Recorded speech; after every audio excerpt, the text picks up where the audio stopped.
नमस्कार साथियों। अब आज ये पूछना सही नहीं होगा कि आप कैसे हो।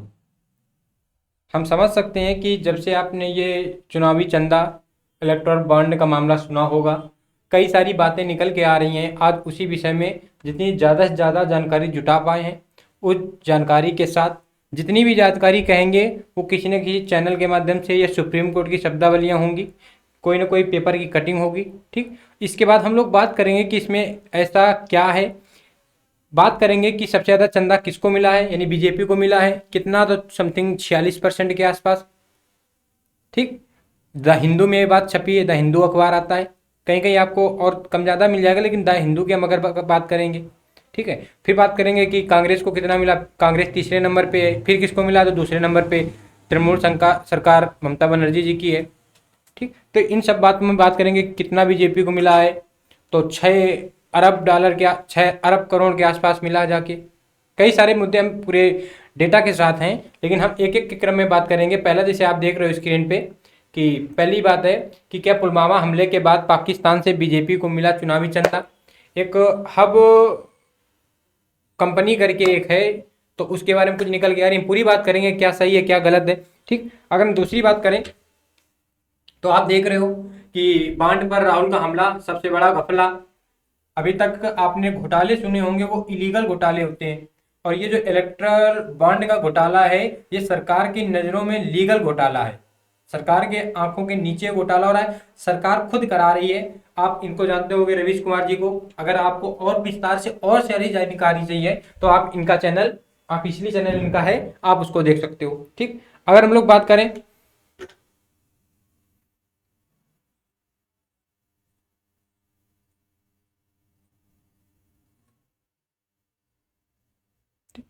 जैसे कि आप देख रहे हो दूसरी न्यूज, फिर वही न्यूज है। फिर दूसरी न्यूज पे हम लोग बात करेंगे कि इनको आप खूब जानते होगे, खूब देखते होगे इनको। ठीक है, ये अरविंद सर हैं, नैया पार इनकी एकेडमी है अपनी। तो यह घोटाला तो लीगल है मित्रों, यानी एक टॉन्ट वाली बात है। और पूरा देश परेशान है। भाइयों बहनों के चक्कर में पूरा देश परेशान है। और आगे लोकतंत्र को क्या खतरा है, क्या संविधान बदलने वाला है, क्या सीजीआई की क्या रिपोर्ट आ रही है, हम लोग सब बात करेंगे। उससे पहले हम कई आपको नोटिसें दिखाएंगे। एक ये इनकी, ये सीजीआई आप इनको जानते होंगे, डीवाई चंद्रचूड़। और ये जेएनयू के प्रोफेसर रहे हैं शायद, डॉक्टर लक्ष्मण यादव जी। ठीक है, तो आप इनका भी चैनल जाके देख सकते हो, इन्होंने बहुत सारी बातें बताई हैं। आप इनको सीजीआई को जानते होंगे, और ये आप इनको पढ़ते होंगे। आरएएस में अधिकारी हैं, अंकित अवस्थी सर हैं, अंकित इंस्पायरेशन करके इनका चैनल है अपना। अंकित अवस्थी सर हैं, बहुत अच्छा पढ़ाते भी हैं। इन्होंने भी बात कही है कि क्या पाकिस्तान की कंपनी ने किया था इलेक्ट्रल बॉन्ड से बीजेपी को फंड। सुप्रीम कोर्ट ने एसबीआई को लगाई फटकार। हम बात करें खान सर, इनको कौन नहीं जानता। खान सर को कौन नहीं जानता। खान सर ने क्या इसमें इस मुद्दे में बात कही है, आप देख सकते हो कि सुप्रीम कोर्ट ने लगाया इलेक्ट्रल बॉन्ड पर रोक, सरकार को देना होगा चंदा का हिसाब। और हिसाब चंदे का जो आया भी है, उसमें हम बात करेंगे कि अब तक जो एक एक नोटिस होती है, एक नोटिस, उस नोटिस में क्या हुआ है कि जो एसबीआई ने तो कोड डिस्क्लोज नहीं किए हैं। कोड नहीं बताया कि किस पार्टी ने या किस कंपनी ने किसको दिया है। ये डेटा आ गया कि नहीं, इन इन कंपनियों ने दिया है, और इन इन यानी इन इन कंपनियों ने दिया है, और पूरा पूरा निकल के आया। लेकिन इस कंपनी ने किसको दिया है ये निकल के नहीं आया। ये वही कंपनियां हैं। और ये इलेक्ट्रल बॉन्ड का मामला 2018 में अरुण जेटली के उसमें रखा गया, जब वित्त आयोग में थे अरुण जेटली। तो अब ये 2019 में इसको थोड़ा सा मॉडिफाई करके रख दिया गया। 2019 से 2024 के बीच के पूरे डेटा होंगे। पूरे डेटा 2019 से 2024 के बीच के होंगे। आप उसमें देखोगे कि सीजीआई डीवाई चंद्रचूड़ जी ने क्या कहा है। ठीक है, और अगर हम लोग बात करें तो ये वही कंपनियां हम लोग बता रहे थे, ये कि वो पत्रकार कौन है जिसने सबसे पहले बॉन्ड खरीदा था। तो आप इनका द वायर करके चैनल है, कोई बढ़िया लेडी हैं, तो आप इनको इनको देख सकते हो जाके। बॉन्ड के नंबर कहाँ हैं, इसी बात पे हम आपको रोकने वाले थे कि बॉन्ड पे नंबर कहाँ है। जो एसबीआई ने बॉन्ड दिए हैं, उस बॉन्ड में उसने नंबर छिपा दिए हैं, यानी नंबर से मिला लिया जाता कि नहीं इस नंबर की कंपनी ने किसको बॉन्ड दिया है, किसने खरीदा है। ठीक, और बॉन्ड खरीदने के बाद उसको ठेका मिला है। किसी को शराब का ठेका मिला है, किसी को रोड का ठेका मिला है, किसी को टनल का ठेका मिला है, किसी को मेडिकल का ठेका मिला है, ऐसे करके हैं। और जितने भी ये कंपनियों में जो इनके मुखिया हैं कंपनियों के, ये पहले रडार पे आ चुके थे, ईडी के रडार पे। क्या इनके यहाँ या तो ऐसा कुछ है कि करीब 13-15 के आसपास ऐसे कंपनी प्रमुख हैं जिनके यहाँ ईडी का छापा पहले पड़ चुका था। इसके बाद उन्होंने बॉन्ड खरीदा है और खत्म हो गया सब। ये वही कंपनियां, सारी कंपनियां, अभी हम बात करेंगे कौन सी कंपनी है। ये वही कंपनियां हैं जो लॉकडाउन के समय ये कह रही थी कि हमारे पास पैसा नहीं है, मजदूरों को ना दे पाएंगे। क्यों ना दे पाएंगे अब पता चल रहा है, ये वही कंपनियां हैं। ठीक, हम और बात करेंगे। अगर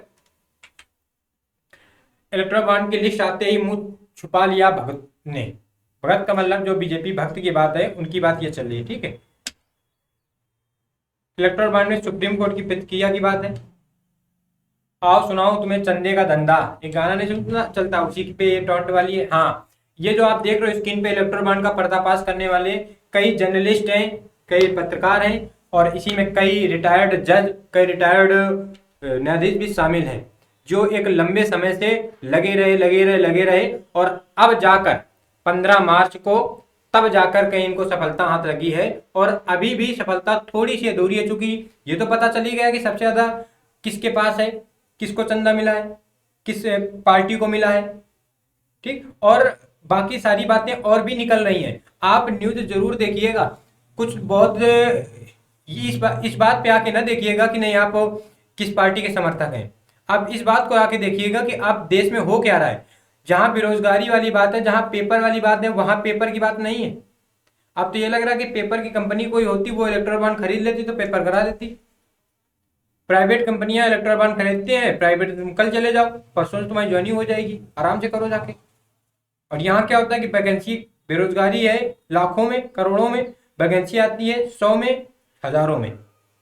ठीक, और बात करेंगे, आप देखोगे और आपको देखना भी जरूरी है। एसबीआई की चालाकी पर फिर गुस्सा सीजेआई, डीवाई चंद्रचूड़, चंदे में अडानी अंबानी ईडी लिंक। बात ये भी चल रही कि ईडी की जांच अब ईडी से कराई जाए। ईडी की जांच, ईडी दूसरे की जांच करती है ना, तो उसकी भी जांच तो की जाए। ठीक, कराए। हाँ, आप इनको भी जाके देख सकते हो, जितने भी कंपनी और जितने भी चैनल में है। आप इनको क्या कह रहा है कि सड़ा बैंक, आप एसबीआई ने चुनाव आयोग के इलेक्टोरल बॉन्ड के आंकड़े सौंपे, वही सौंप दिए हैं। अब हम लोग बात करेंगे कि कौन कौन से हैं, किस पार्टी को कितना मिला है। सीजीआई ने फिर फटकारा एसबीआई को, सब बताना पड़ेगा, ये कहा है। और ये आप अक्सर देखते होगे, द लल्लन टॉप अच्छा चैनल है। ठीक, फिर है ये है चंदा दिया, किसने दिया, तो मेगा इंजीनियर ने करोड़ों के बॉन्ड खरीदे। ठीक है, तब इनको क्या मिला है, तब इनको मिला है कि 14,400 करोड़ का ठाणे बोरीवली दिन टनल प्रोजेक्ट, यानी जो मुंबई का ठाणे बोरीवली प्रोजेक्ट है, वो किसको मिला था, तो मेगा इंजीनियरिंग कंपनी को मिला था। ठीक, फिर अगर बात करें कि करोड़ों में बॉन्ड खरीदे किसने, मित्तल ग्रुप ने, तो गुजरात में सबसे बड़े स्टील प्लांट लगाया। वेदांता ने 400 करोड़ का बॉन्ड लिया, और तब वेदांता को क्या मिला है कि सरकारी कंपनियां बीपीसीएल वेदांताओं को सौंपी गई। जो सरकारी कंपनियां थी बीपीसीएल, वो वेदांता को सौंपी गई। और अगर हम लोग बात करें, ठीक, तो अब हम लोग बात करेंगे कि किस पार्टी को कितना चंदा मिला है, और फिर इसमें क्या आगे निष्कर्ष निकलने वाला है। जो एसबीआई ने कहा है कि हमें जो कोड है, एक कोड होता है, वो कोड हमें बताओ कि नहीं किस कंपनी ने किसको कितना दिया है, तो उससे और पर्दाफाश होगा कि नहीं किस कंपनी ने किसको कितना दिया है, और आगे की क्या रणनीति है इन पार्टियों की, सबसे ज्यादा किसको मिला है, उस पार्टी की क्या आगे की मंशा रहेगी। कहीं ऐसा तो नहीं कि हम लोग धर्म के मामले में केवल लड़ते भिड़ते रहें, कहानी कुछ दूसरी हो जाए। ठीक, और तो हम लोग अब बात पहले कर लें कि हम लोग आते हैं कि किस पार्टी को कितना मिला है, उसमें हम लोग चल रहे हैं। साथियों, हम लोग आ गए हैं कि अब हम बात करेंगे कि किस पार्टी को कितना चंदा मिला। जैसा आप देख रहे हो कि बॉन्ड का डेटा सार्वजनिक किया, एसबीआई ने किया, इसके अनुसार सबसे ज्यादा किस पार्टी को, यानी 60 अरब का चंदा, 60 अरब का चंदा मिला है, 60 अरब का चंदा मिला है। ठीक, तो आप देख सकते हो किसको मिला है, तो आंसर में क्या आएगा, बीजेपी को मिला है। आंसर में क्या आएगा, बीजेपी को मिला है 60 अरब रुपए कुल बांड चंदे का लगभग 47.46% मिला है। ठीक है, ये एक एफिडेविट टाइप का होता है, ये जो आपको स्क्रीन पे दिख रहा है ये एफिडेविट टाइप का होता है। इसी के तहत क्या होता है, इलेक्ट्रल बॉन्ड आप खरीदोगे तो आपको मतलब जैसा कि कोई ना कोई प्रोडक्ट, कोई ना कोई काम करने के लिए आपको मिल जाएगा। ठीक है, और हम लोग बात करेंगे नीचे क्या है कि वेबसाइट पर आप चुनाव आयोग की वेबसाइट पे जाओगे तो वहां पे ये वेबसाइट पे है क्या है, 463 पेजों की 2 लिस्ट अपलोड की गई हैं। एक लिस्ट में बांड खरीदने वालों की जानकारी, दूसरे में राजनीतिक दलों को बांड की डिटेल है। करीब 763 पन्नों का डेटा है।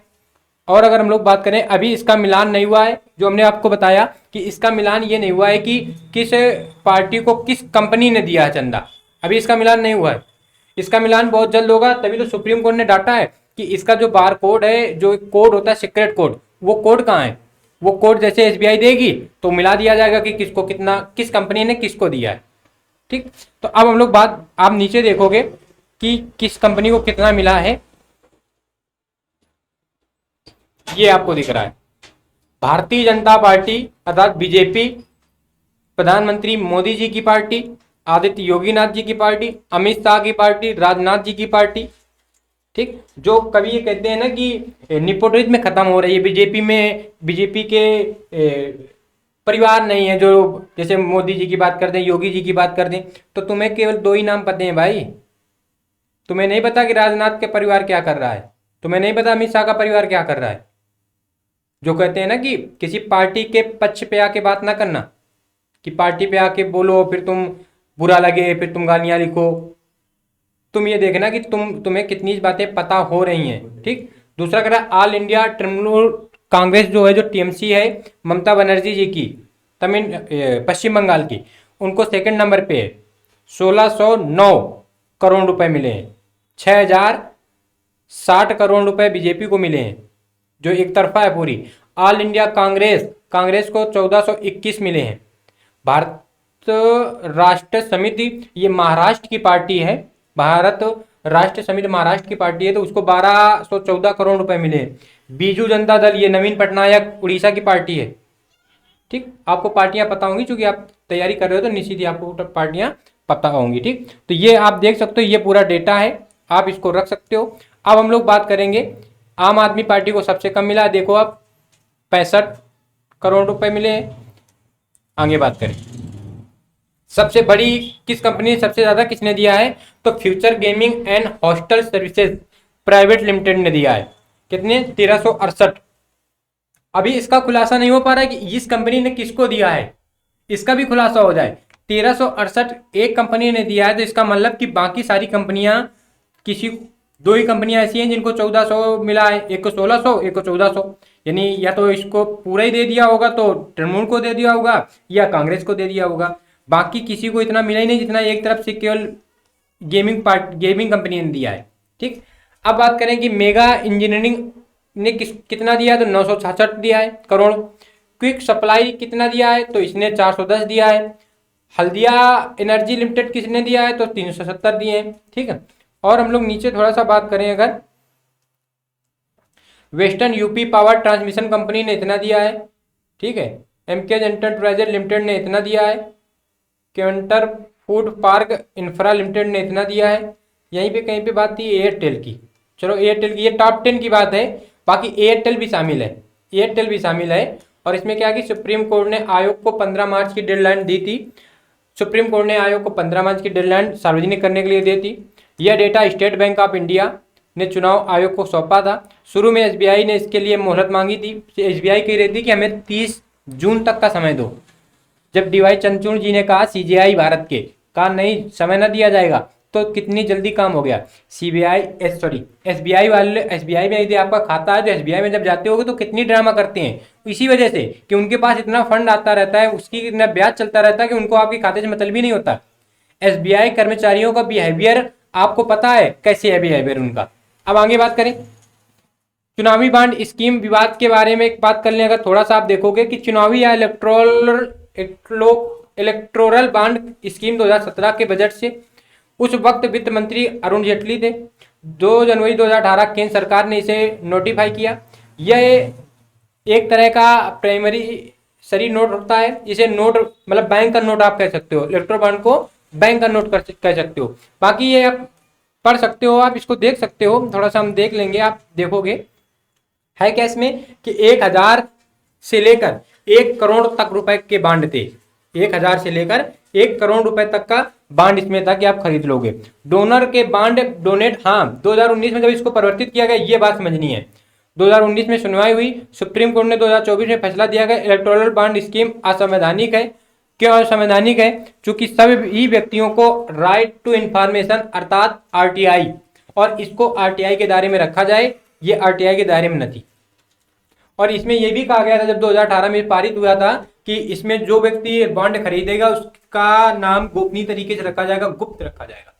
लेकिन अब सुप्रीम कोर्ट ने कहा ये जब असंवैधानिक है तो गुप्त रखने की कोई बात ही नहीं है। ठीक, तो ये पूरी जानकारी रही कि किस पार्टी को कितना मिला है, किसने कितना दिया है। और ये वही कंपनियां हैं जो हमने आपसे कहा कि ये लॉकडाउन के समय कह रही थी हमारे पास पैसा नहीं है, हम ना दे पाएंगे मजदूरों को, और अब ये पार्टियों को फंड करेंगी। किसी एक पार्टी की बात नहीं कर रहे, बाकी ये पार्टियों को फंड दे देंगी, मजदूरों को जिनसे इनका काम चल रहा है उनको ये न देंगी। अब हम लोग बात करेंगे कि अगर कैसे कैसे सारी पार्टियां जो अन्य गठबंधन है, अगर वो ये चाह रही नहीं बीजेपी को सबसे ज्यादा मिला है, बीजेपी ने फ्रॉड किया है, बीजेपी ने पुलवामा वाला मामला किया है, उसके बाद ये इलेक्ट्रल बॉन्ड किसी कंपनी ने खरीदा है, तो ये सारी बातें तब ज्यादा अच्छी बनेंगी जब सारी जो पार्टियां हैं वो अपने बॉन्ड डिस्क्लोज कर दें, अपने मन से कर दें। ये पार्टियों की समझदारी है। जितनी भी पार्टियां हैं ये अपने अपने जिसने इनके बॉन्ड खरीदे उनके नाम और पूरा डेटा ये स्वयं दे दें सुप्रीम कोर्ट को। जब ये स्वयं सुप्रीम कोर्ट को दे देंगी तो बाकी जितना बचेगा वो तो बीजेपी का होगा, वो तो होगा ही होगा। और पता नहीं क्या रणनीति रहेगी आगे की। अगर अब भी न समझदारी आई और ये कमेंट चलता रहा कि ऐसा कौन किसान है जो फॉर्च्यूनर में चलता है, ऐसा कौन किसान है जो पिज्जा खाता है, ऐसा कौन किसान है जो थार पे चलता है, अगर इसी कुतर्क पे लगे रहे तो फिर आप जानो जितनी बैरिकेटिंग किसानों के लिए की गई थी भाई, इतनी बैरिकेटिंग चीन के लिए कर दी जाती तो मामला दूसरा ही था, दूसरा ही मामला था। इतनी बैरिकेटिंग पाकिस्तान की तरफ कर दी जाती, इतनी बैरिकेटिंग म्यांमार की तरफ कर दी जाती तो न ये रोहिंग्या आते, न नक्सलवादी और न ये आतंकवादी, जितनी किसानों के लिए बैरिकेटिंग की गई। आप समझ सकते हो। ठीक, बाकी एसबीआई ने कहा, सुप्रीम कोर्ट ने कहा एसबीआई से कि आप जितनी जल्दी हो सके, जल्दी क्या कि हमें 1-2 दिन में ये जो क्रमांक है किस कंपनी ने किसको दिया है इसकी जानकारी दो, और बहुत जल्द इसकी जानकारी आएगी। बहुत बड़ा पर्दाफाश हो रहा है, इधर इलेक्ट्रॉल बॉन्ड का मामला दब जाए। हालांकि बहुत कम लोगों को ये बात समझ में आएगी, लेकिन अब हम फिर रिपीट करेंगे कि ये लीगल घोटाला है जो सरकार अपने नजरों के नीचे जानकारी में करवाती है अपनी पार्टी चलाने के लिए। और ये मामला दब जाए तो उसी दौरान लॉन्च कर दिया गया CAA, सिटीजनशिप अमेंडमेंट एक्ट। अब पूरा हिंदू मुस्लिम चला जाए CAA में। मुस्लिम को लगेगा कि हम चले जाएंगे, हिंदुओं को लगेगा कि ये चले जाएंगे, अखंड भारत बन जाएगा, इसी पे लगे रहेंगे। और जो इलेक्टोरल बॉन्ड है ये चला जाएगा। ठीक, तो लोकतंत्र को यदि जिंदा रखना है, भारत लोकतंत्र की जननी है। 2026 में जो गणतंत्र दिवस हुआ था उसमें झांकी जो सजाई गई थी, उस झांकी में संस्कृति मंत्रालय को बेस्ट झांकी का अवार्ड दिया गया। उसमें ये थीम थी कि भारत जो है लोकतंत्र की जननी है। तो लोकतंत्र की जननी है तो सारी बातें स्पष्टता होनी चाहिए ना, फिर गणतंत्र वाली बात क्यों आ रही। ठीक, तो जैसे इसमें और ये पता चलता है कि किस कंपनी, अभी तो ये केवल ट्रेलर है, पिक्चर तो पूरी बाकी है। अभी बहुत बड़े ऐसे उद्योगपति हैं जिनके नाम आए नहीं, तभी तो उसने छिपा दिया है, तभी सुप्रीम कोर्ट ने वो डिजिट छिपा दी हैं कि अभी तो इसे ऊपर वाले भी उद्योगपति हैं ना, जिनका आप नाम जानते हो, आपके नाम तुरंत मुंह में आ गया, उद्योगपति जैसे बोलेंगे। तो बहुत जल्द बहुत बड़ा पर्दाफाश होगा, बहुत बड़ा पर्दाफाश होगा। और जो अब भी इसको केवल धर्म के नाम पे लेके बैठेगा, अंधभक्ति पे बैठेगा, तो वो अपना जानेगा। ठीक, तो जैसे जो जानकारी आएगी हम लोग निश्चित जुड़ेंगे। तो आपको इसके विषय में जरूर देखना चाहिए दोस्त। आप एक तो तैयारी कर रहे हो, भविष्य के साथ लड़ रहे हो, आप पेपर दे के आते हो, पेपर लीक होने की खबर आपके घर पहुंचने से पहले आ जाती है। अगर आपका मोबाइल चार्ज नहीं है तो आपको घर उतरोगे तो आपके पापा, आपके भैया, आपके दीदी बताएंगे कि बेटा पेपर तो री एग्जाम पे आ गया, तुम्हें ना पता था क्या? तो तुमको तो यही लगेगा कि हम वहीं रुक जाते, हम वहीं रुक जाते। अब बात करें, मीडिया इस बात को ना दिखाएगा। मीडिया आपकी किसी भर्ती को नहीं दिखाता, मीडिया बेरोजगारी को नहीं दिखाता, मीडिया ये नहीं दिखाता कि सरकार की कमियां क्या है, कभी नहीं दिखाता। और अपने आप को चौथा लोकतंत्र का चौथा खंभा कहता है। जलीलता की हद इतनी है कि पूरे विश्व में 161वें नंबर पे है, और फिर भी देखो अपने आप को बड़ा तोप समझ के उसी एकदम भावना के साथ कि मैं फला फला फला फला। तो अगर लोकतंत्र है दोस्त, तो फिर लोकतंत्र की बात भी होनी चाहिए। पन्नों में लोकतंत्र लिखने से, पन्नों में लोकतंत्र मानने से लोकतंत्र रहेगा ना। ये केवल एक हमारी बात नहीं है, ये जितने भी पढ़े लिखे, जिन्होंने पढ़ा है, संविधान पढ़ा है, लोकतंत्र पढ़ा है, आप भी पढ़ रहे हो, आप भी समझदार हो, तो ये सबकी बात है। ठीक, तो इलेक्ट्रल बॉन्ड कोई छोटी बात नहीं है कि कोई छोटी बात हो आप हल्के में ले लो, आपको लगे कि नहीं चलो ठीक है, क्या दिक्कत है इसमें। आप खुद ही देख रहे हो कि आपकी वैकेंसियां आती कितनी है, 5,000, 10,000। अभी टेक्नीशियन की चल रही है। बेरोजगारी में फॉर्म कितने पड़ेंगे? 60 लाख, 70 लाख, 80 लाख, 1 करोड़ फॉर्म इतने पड़ेंगे। अब तो और पड़ेंगे, क्योंकि पिछली बार 2019 में ग्रुप डी में, रेलवे ग्रुप डी में 1,15,00,000 फॉर्म पड़े थे। एनटीपीसी में 1 करोड़ फॉर्म पड़ा था। तो 2019 से कितनी वैकेंसियां कंफर्म हो गई? वैकेंसियां कितनी थी? एक लाख के तो आसपास ग्रुप डी की थी, 35,000 के आसपास एनटीपीसी थी। तो बाकी तो और है ना, इसके बाद इंटर हाई स्कूल तो होता ही रहा है, और कोरोना काल में तो सब पास हो गए, सबने मजे किए, तो वो तो सब बैठे हैं ना कंपटीशन में, कंपटीशन में बैठे हैं ना। तो अब पड़ेगा फॉर्म और ज्यादा, 1 करोड़ तो नॉर्मल है। अभी आरपीएफ की आएगी तब समझ लेना कितना पड़ जाएगा। ठीक, जैसे फॉर्म की डेट खत्म होगी तब उसमें आरटीआई के माध्यम से हम लोग पता करेंगे कितना फॉर्म पड़ा, वो भी आपको दिखाएंगे। तो बात को यहीं पे हम लोग खत्म करेंगे, लेकिन आपको फिर हम रिपीट करेंगे कि ये वो कंपनियों ने चंदे खरीदे हैं, बॉन्ड खरीदा है, चंदा दिया है, जो कंपनियां कोरोना के समय मजदूरों को उनका पेमेंट देने के लिए, उनके जीवन निर्वाह के लिए रो रही थी। वो कह रहे थे कि हम इतना ना कर पाएंगे कि हम इनको पेमेंट दे दें। क्यों ना कर पाएंगे? बात अब निकल के आ रही। ऐसी ऐसी कंपनियां हैं जिनको आपको पता ना होगा कि इनकी औकात इतनी थी, इतना ये बॉन्ड, इतना ये फंड दे सकते हैं। उन कंपनियों ने, जो हमने कंपनियां बताई, हो सकता है इनमें एक आध कंपनी का आप नाम जानते हो सकता है, या उस कंपनी के पूरे शब्दों में कोई एक शब्द आपने सुना होगा अभी तक, वो कंपनी कभी सुनी ही ना होगी। तो जब इनके ये हाल है, तो आपने जो कंपनियां सुनते हो जिनके पास पैसा, तो वो भी तो बॉन्ड देंगी, वो भी तो फंड देंगी ना।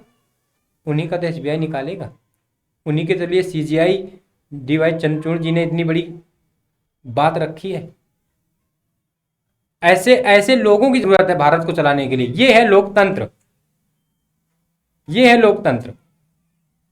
तो मिलते हैं नेक्स्ट वीडियो पे, जैसे कोई जानकारी आएगी वीडियो के माध्यम से जुड़ेंगे। तब तक के लिए दोस्तों नमस्कार, जय हिंद, वंदे मातरम।